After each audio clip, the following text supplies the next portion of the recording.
This is Summer Lynn from Chicago, Illinois. Just wanted to give a huge shout out to the Relay for all the love and support they've given my team and I.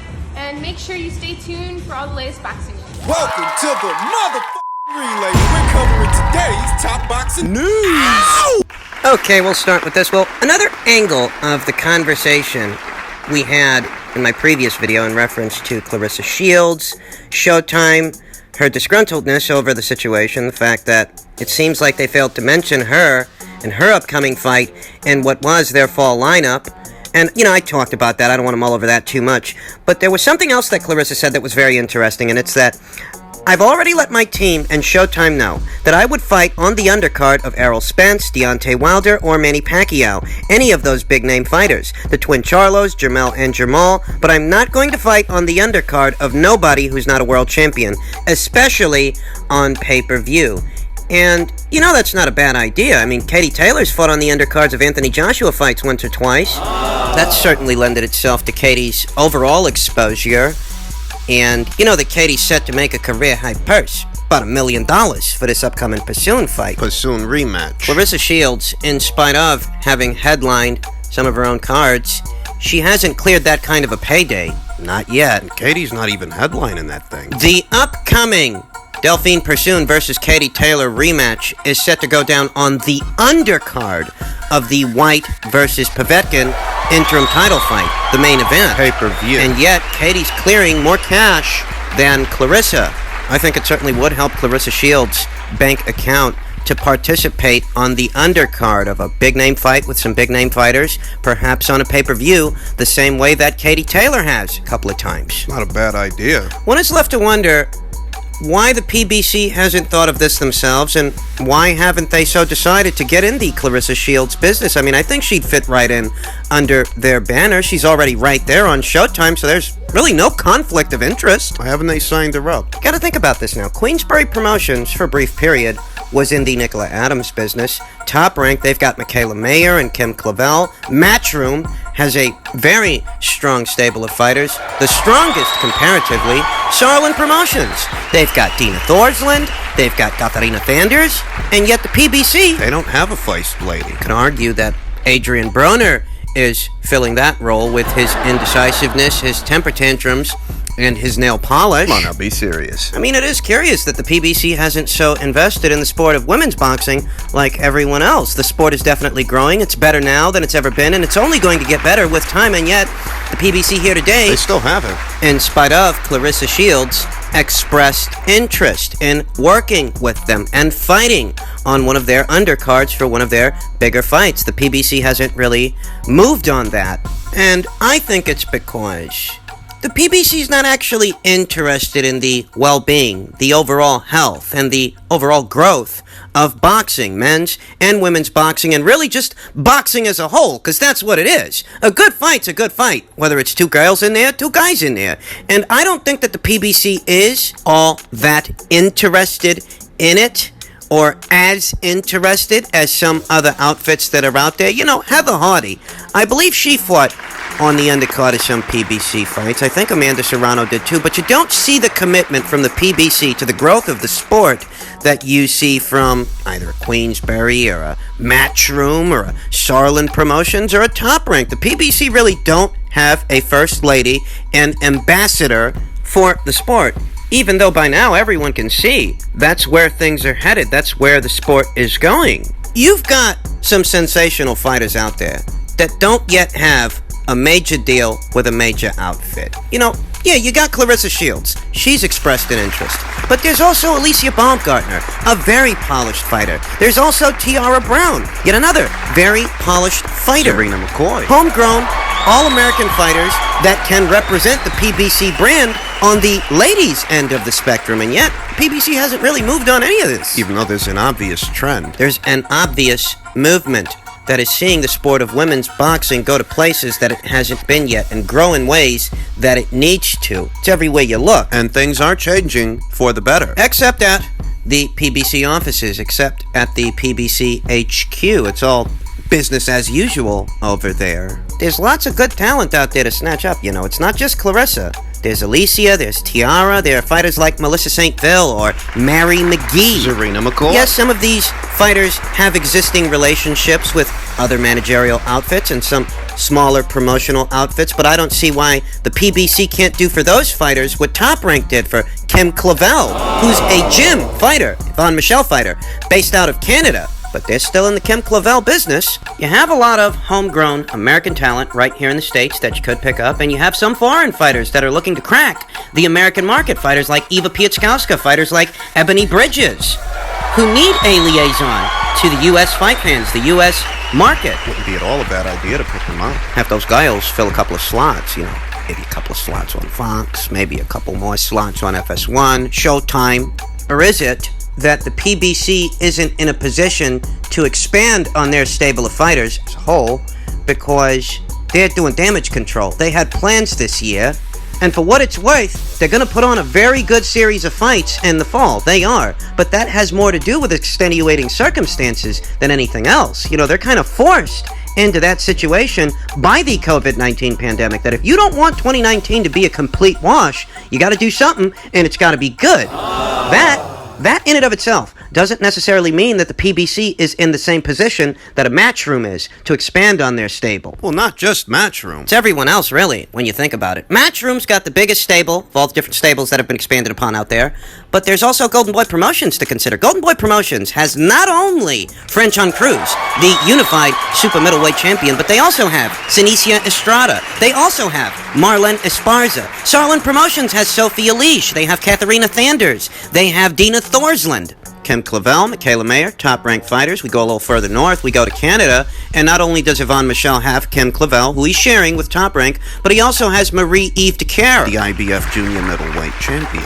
I just find it peculiar that most everyone else has gotten on the ball, except the PBC, and maybe that's because they're not in a position to do so. I don't know. Just trying to wrap my mind around it. I'm just trying to rationalize and understand why most everyone else has gotten on the ball, and they still haven't. Maybe they will in the future. I don't know. Maybe I'm speaking too soon. We'll see. And just speaking of the PBC, I'm sure that most of you have heard by now, it's official. On November 21st, Errol Spence, unified welterweight champion Errol Spence, is going to be defending his 2 world titles against Danny Garcia. No surprises here. This is what we all expected to happen. And my thoughts on it haven't changed. I don't really feel that the fight itself is pay-per-view worthy. I look at it as a glorified tune-up fight for Errol Spence, that most of the intrigue associated with it has more to do with this being Errol Spence's first fight since the car accident than Danny Garcia's abilities as a welterweight, because he's been tested at this level twice already, and he's come up short both times. Danny himself has no elite level wins at this weight, and he's been at this weight for years. I don't think it's a bad fight. I mean, it's solid. It's a fight between 2 top 10 welterweights. I just don't know that that in and of itself is the precedence to charge people $80 to see it. I hope that it's going to give us a strong undercard. As far as the pay-per-view buys. Who really knows at this point as Danny Garcia is not a pay-per-view attraction. He's not a pay-per-view star. He's never been on pay-per-view. This is his pay-per-view debut. Whereas Errol Spence, I think he's likely bringing most of the buys to the table. There's going to be a lot of curiosity to see how he looks, having come off the car accident. By the time the fight rolls around, it will have been over a year, just over a year, since his last outing against Sean Porter. And I think that as far as the buy rate goes, the buy rate for this might be a little better than the buy rate for Davis versus Santa Cruz. The buy rate for this might be a little better than Errol Spence's last outing, his last pay-per-view against Sean Porter. The buy rate for this might be a little better than that. Maybe it'll be in the realm of the Mikey Garcia pay-per-view. Maybe it'll do something like that. 350, 360, maybe close to 400,000 pay-per-view buys. I could probably see it doing that.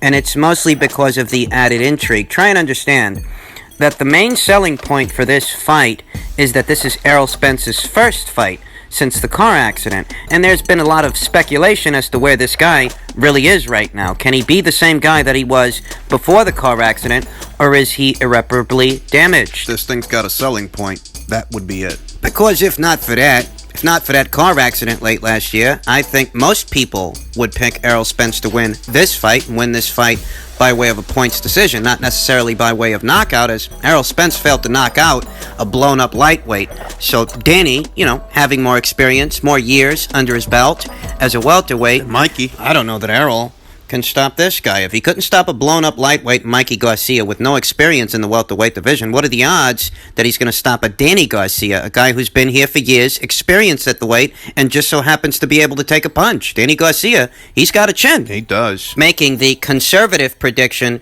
Errol Spence to win by way of a points decision. That if Errol Spence is going to get the victory on November 21st, it'll likely be a points decision win.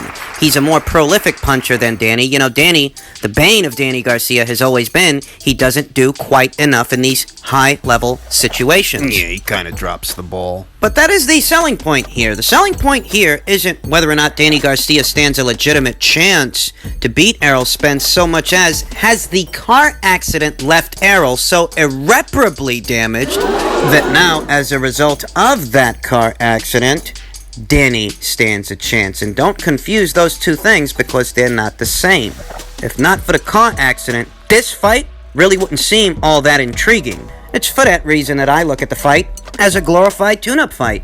That's what I look at it as, that Danny Garcia is a much safer choice than a Terrence Crawford, wouldn't you say? That if Errol really were in tip-top shape and there's nothing wrong with that guy and he doesn't need to shake off the cobwebs or take it easy or take his foot off the gas, then really wouldn't be any excuse for him not to go straight into a Terrence Crawford fight. But we know that's not about to happen. We know that's not the situation. We know that Danny Garcia is a safer choice than what else is out there. And that's why they picked him. And I know that everybody's not going to agree with me when it comes to that sentiment. I mean, Steve Kim, Dan Raphael, they like the fight. They look at it as a very solid matchup. And in some ways it is. It is a fight between two top 10 welterweights. And that's not bad. And in this situation, you really fault Errol Spence for taking on a tune-up fight? No, it's not bad either. My only real hang-up, if I have one, with this fight is that it's being billed as a pay-per-view, because I don't see where this belongs on pay-per-view. Oh, many of Errol Spence's fans are trying to oversell this, and I just wonder if they would keep that same energy when it comes to Danny Garcia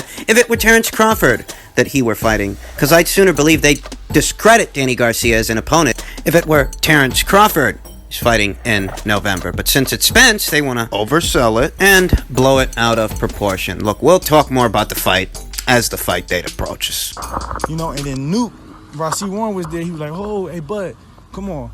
Don't put Mark in it. That's between y'all. Don't put Mark in it. That's between y'all.